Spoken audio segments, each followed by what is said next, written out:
আসসালামু আলাইকুম। দেখেন কোন আইছি গোসল দিবার আইছি নদীর পাড়ে। মেলা দিন ধরে নদীত গোসল করি না, তাই কইলাম যে আজকে নদীত গোসল দিম। তাই নদীত গোসল দিবার এলাম। এত রোদ এত গরম, গরম কিন্তু অলরেডি চরম মধ্যে শুরু হয়ে গেছে গা, খুব গরম। তাই কামের ফাঁকে কইলাম যে আগে নদী থেকে আজকে গোসল দিয়ে আহি। তো এখানে গোসল দেওয়া দাম গা, তার কারণ বাড়ির কাম আছে, গরু বাছুর চাইছি। বাইক নে কইলাম যে চলো নদীর যাই গোসল দিয়ে আহি। এই ধ্যান জিবা বাইক ঘুরাইছে, এটা কেরা? এটা হলো ডন, চোরের ডন, আমার বাড়ির ডন। নদীর পানি বলে খুব ঠান্ডা, বাইক নে বলে এখন গোসল করো না নদীর মধ্যে, কি একটা জ্বালা না। আমার গোসল দেওয়ার অভ্যাস আছে, আজকে আমি গোসল করি। ফ্রিজের পানি থেকে বেশি ঠান্ডা পানি। ফ্রিজের পানিতে বেশি ঠান্ডা বলে, হাই হা। আর আমার ওই দেন, ওই যে ডনের কাম দেন, গোসল দিবি?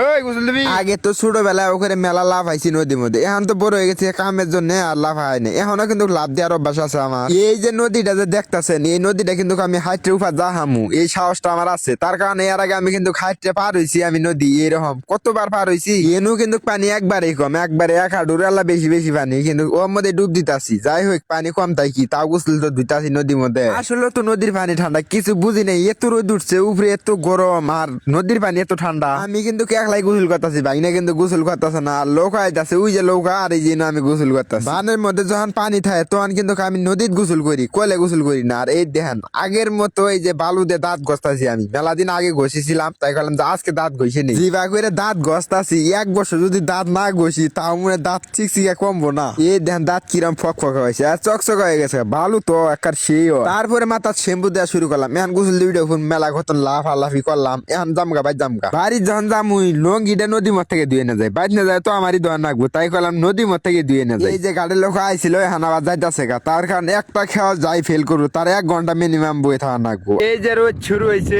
এই রোদের মধ্যে কিন্তু যে মানুষজন আয়ের ইচ্ছামার মধ্যে জুড়ে লোকা কিন্তু গাছ কিন্তু কাটা, মানে লোকা একটা লোকা গেল। এখন যে মানুষটা আবু এত রোদের মধ্যে কি করবো, এই ঘরের মধ্যে ছাপড়ার মধ্যেই রেস্ট নিবো। গোসল দিয়ে বাড়ি মিহি যাইতাছি, পানি খুব বলে ঠান্ডা, বাইনে গোসল করলো না, আমি তো গোসল করলাম। আমি গোসল দিয়ে মানে বাইনে বাড়ি যাইতেছি, বাইনে কিন্তু কলের মধ্যে যাই গোসল করবো।